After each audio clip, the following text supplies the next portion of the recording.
সকলকে জানাই শুভ সকাল। আমার চ্যানেলে তোমাদের সবাইকে স্বাগত জানিয়ে আমি দীপা আজকে চলে আসলাম তোমাদের সামনে নতুন আরেকটা ব্লগের সাথে। আশা করছি তোমরা সবাই ভালো আছো আর আমিও বেশ ভালো আছি। আজকে হচ্ছে নীল, তো নীলের কারণে দেখো এখন বাজে হচ্ছে 8টা, উঠেছে তো অনেকক্ষণ হলো। তো যাই হোক, ঘরদোর সব পরিষ্কার পরিচ্ছন্ন হচ্ছে। ওই দিদি এসেছিলো, দিদি সমস্ত কিছু পরিষ্কার টরিষ্কার ঝুল টুল ঝাড়া থেকে শুরু করে, যেহেতু সামনে পয়লা বৈশাখ এসব কিছু হচ্ছে। তো নীলের পুজো এবছর আমি দিতে যাব না, আমি সামনের বার থেকে যাব। কারণ যেটুকু জানি, নীলের পুজো সাধারণত সেসব মানুষরাই দেয় যাদের মানে সন্তানের মঙ্গল কামনায় এই পুজোটা দেওয়া হয়। তো সেই জন্য আমি সামনের বার থেকে যাব। আর তোমরা আশীর্বাদ করো সব কিছু যেন ঠিকঠাক হয়, আমি যেন সামনের বার থেকে এই পুজোটা দিতে পারি। তো যাই হোক, এমনি সাথে করে যাওয়া যায়, মানে আগেও যেতাম, গতবার তো যাওয়া হয়নি। আর নীলের আগুন দেখতে যেতাম, তবে সেটাও হয়তো এবার আর যাওয়া হবে না রাত্রেবেলা, কারণ বুঝতেই পারছো এই অবস্থাতে রাত্রেবেলা নীলের আগুন দেখতে যাওয়াটাও ঠিক না, পাড়াগাঁয়ের মধ্যে তো সেই জন্য। অন্যান্যবার যাই, এই 3-4 বছর ধরে যাওয়া, এই 4 বছর না, হ্যাঁ 4 বছর গেছি, গত 4 বছর বেশ ভালোই লাগে। আগুন বলতে এমনি দাউ দাউ করে ধরানো, এটাই আর কি। আর পূজা টুজা হয় এটা, কিন্তু যাই হোক যেতে পারবো না বা যাবো না এই বছরটা। সব কিছুর জন্য মানে সামনের বছরের জন্য সব কিছু রেখে দিচ্ছি, শুধুমাত্র তোমরা একটু আশীর্বাদ করো তাহলেই হবে। সকাল সকাল তোমাদের কাছে এটুকুই আমার চাওয়া। তো চলো, আজকে সকালটা তো শুরু হয়ে গেছে, এবার যাব নিচে।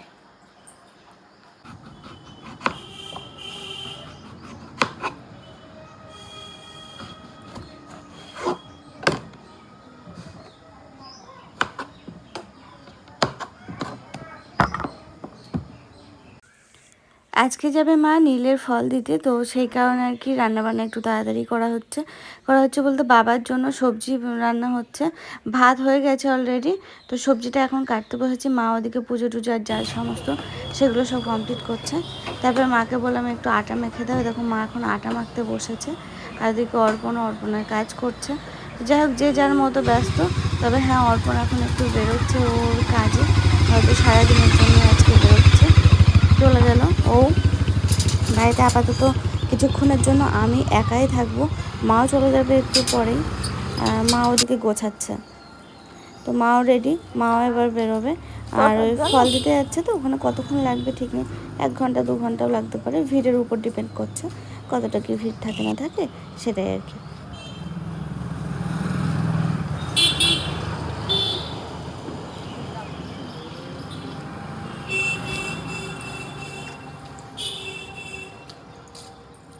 মা গেল এখন পূজা দিতে, মানে ফল দিতে নিলে।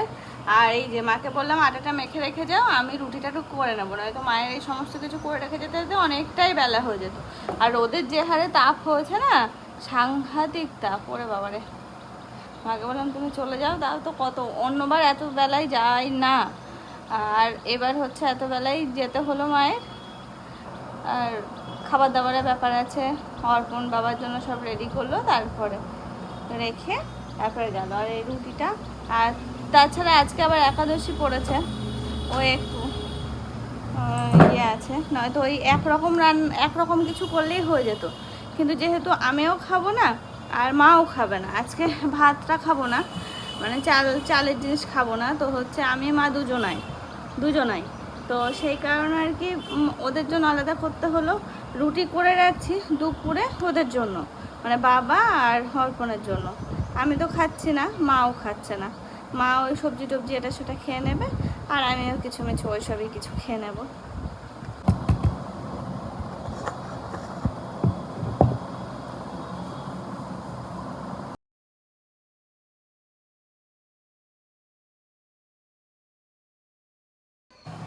এই দেখো, ওইদিকে রুটি বেশ কটা বেলে নিলাম, বেলে নিয়ে এখন সেঁকতে আসলাম। ওই আস্তে আস্তে আর কি সেঁকবো, অনেকক্ষণ সময় বাড়িতে কেউ নেই, আস্তে আস্তে হলেই হলো আর কি। তো সেই জন্য আর কি লেগে পড়লাম। তারপর মা তো বাড়ি চলে এসেছে, অনেকক্ষণই হলো। মা আসার পরে দেখো, মা আবার আমার একটু সবজি বানিয়ে দিল, সাদা তরকারি। মানে আজকে মায়েরা এই টাইপের সবজি খায়, তো ওই সাথে সাথে আমার জন্য আমিও বললাম তাহলে বানাও। ও আর কি সাদা তরকারি, বাদাম, কলা, আলু, ওই ঘি টি এটা সেটা দিয়ে তরকারিটা বানিয়ে দেয়, খেতে বেশ ভালো লাগে। তারপর ভাবলাম যে না, আমার শুধু তরকারি খেলে হবে না, রুটিটা অন্তত খায় না। ভাত খাবো না আজকে, হচ্ছে রুটি খাবো। দেখো, একাদশী করলে না রুটিটাও খায় না আমাদের এই বাড়িতে, কিন্তু হচ্ছে তাও আমি রুটিটা আজকে খেলাম। জাস্ট নীলের উপোসটা করলাম বলতে পারো। মাকে আমি তাই জিজ্ঞেস করছি, আমি নীলের উপোস করছি না একাদশী? বলছে না, হলেই হলো। তারপরে এই যে ঘরে পাতা দই, সেটা নিয়ে এখন উপরে চলে এলাম।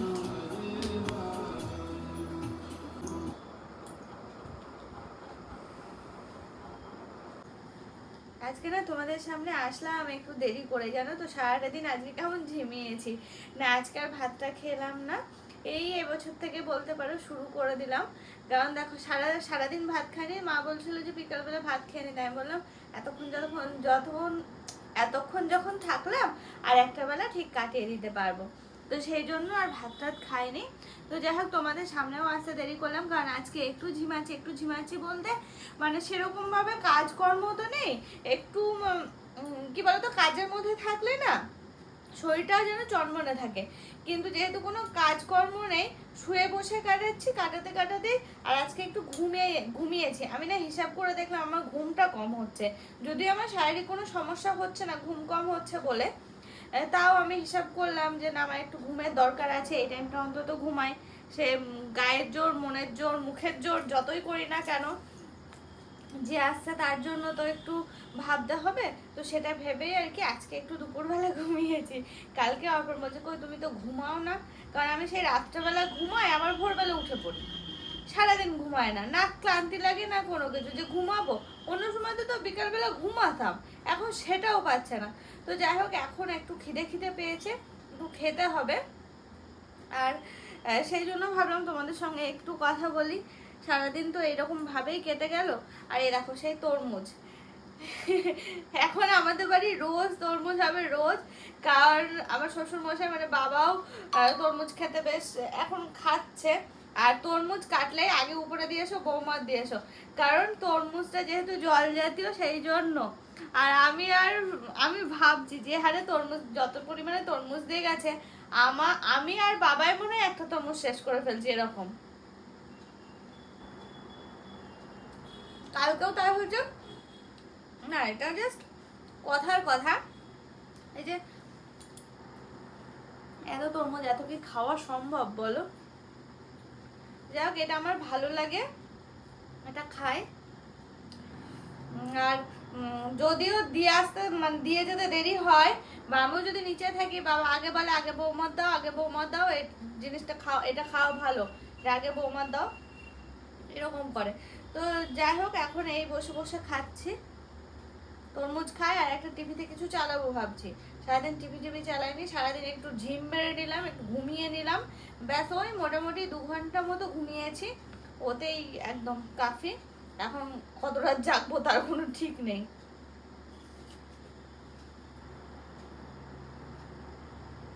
রাত্রে খাওয়া দাওয়া কি হবে আমি নিজেও জানি না আজকে, কারণ সে রুটি করেছিলাম, প্রচুর রুটি রয়েছে, ওর সাথে যদি কোনো কিছু একটা করা হয়।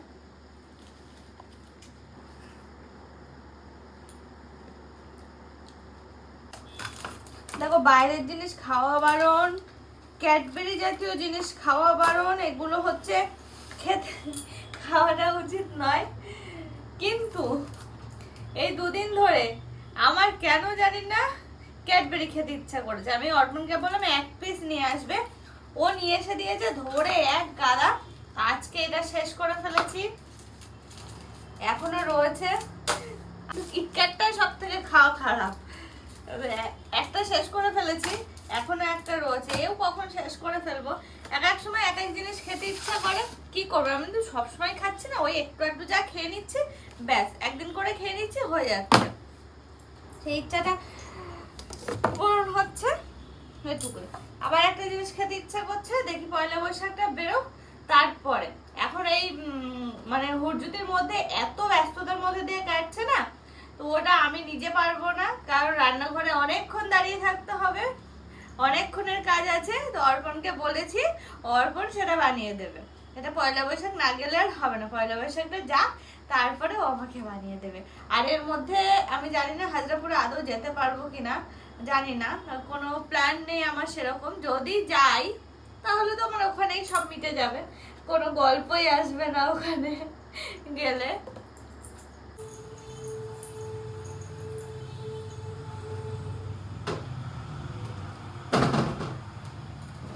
আজকে না আবার বেশ ভালো গরম পড়েছে জানো, রোদের তাপ ছিল, বেশ ভালো রোদের তাপ ছিল, ভালোই গরম।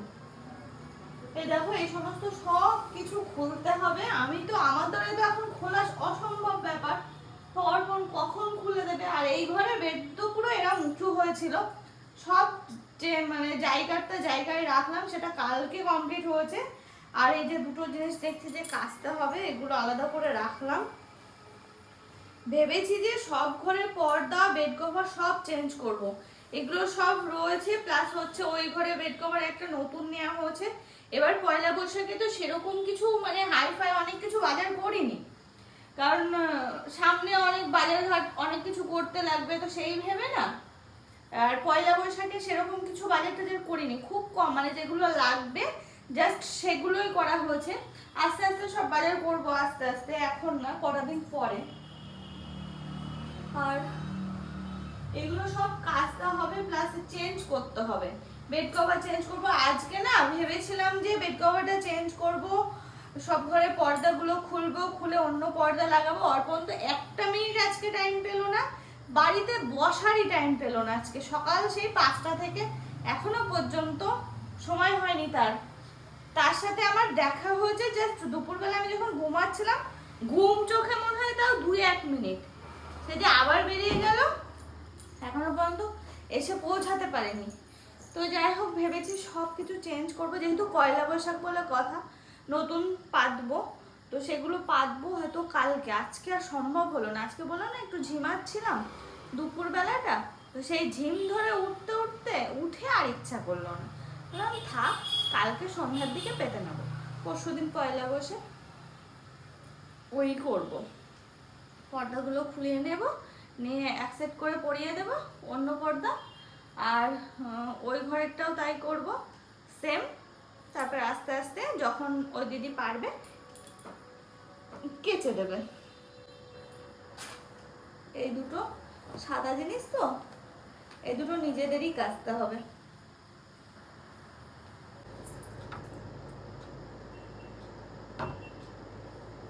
ও আজকে তাও দিদি ঝুল টুল সবকিছু ভেঙে দিয়ে গেছে, সব ঝেড়ে দিয়ে গেছে আর কি। আর এই যে সেদিন দেখালাম একটা বেড কভার, এটা অনলাইনে নিয়েছি, তো এই ঘরের জন্য এর সাথে না সেট করে একটা কভার কিনতে, উইন্ডো কভার কিনতে হবে একটা। এই দেখো, আশা করছি পাতার পরে ভালো লাগবে। এখন সাইজটা নিয়ে ব্যাপার ছিল, আমি তো ভয় পাচ্ছিলাম সাইজ হবে কি, তারপরে দেখলাম যে না সাইজটা বড় আছে, ব্যাস আমার এই ঘরে হবে। এটা হচ্ছে কালকে বাঁধবো।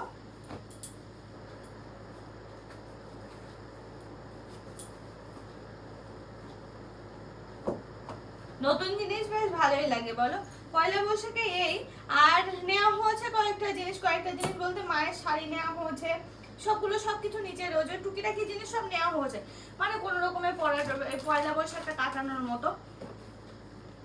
এবার খুব বললাম না খুব হাই ফাই বাজার করিনি।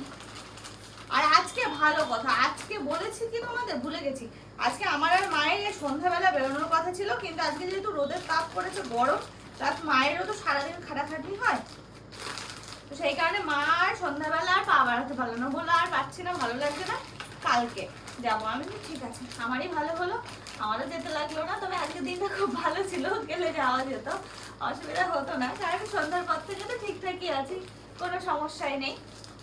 তো মা পারলো না, আজকে আর যাওয়া হলো না।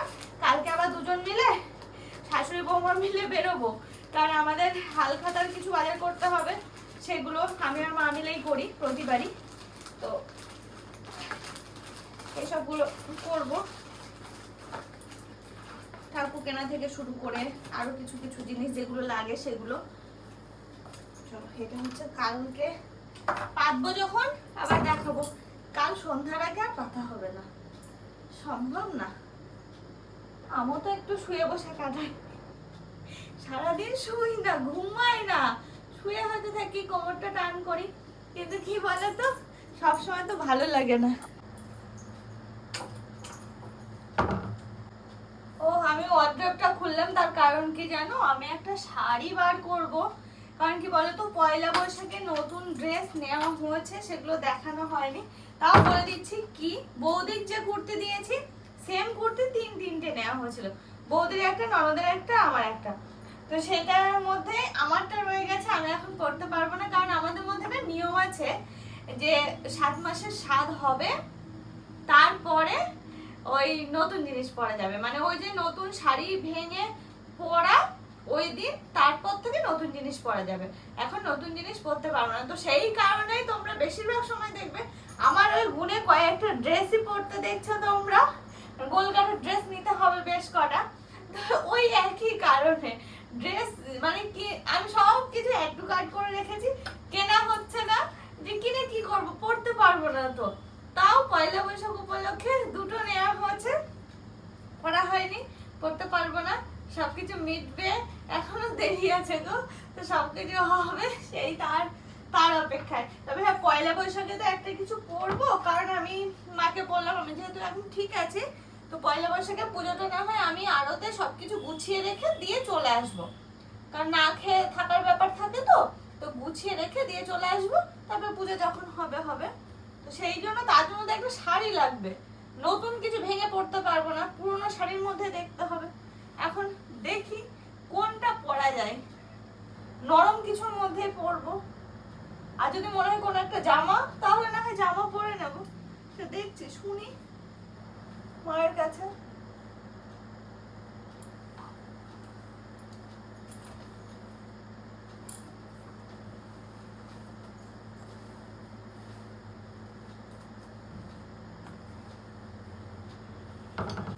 নতুন শাড়ি রয়েছে বেশ কটা, কিন্তু পরতে পারবো না, পুরোনো গুলোর মধ্যে কোনো একটা পরতে হবে,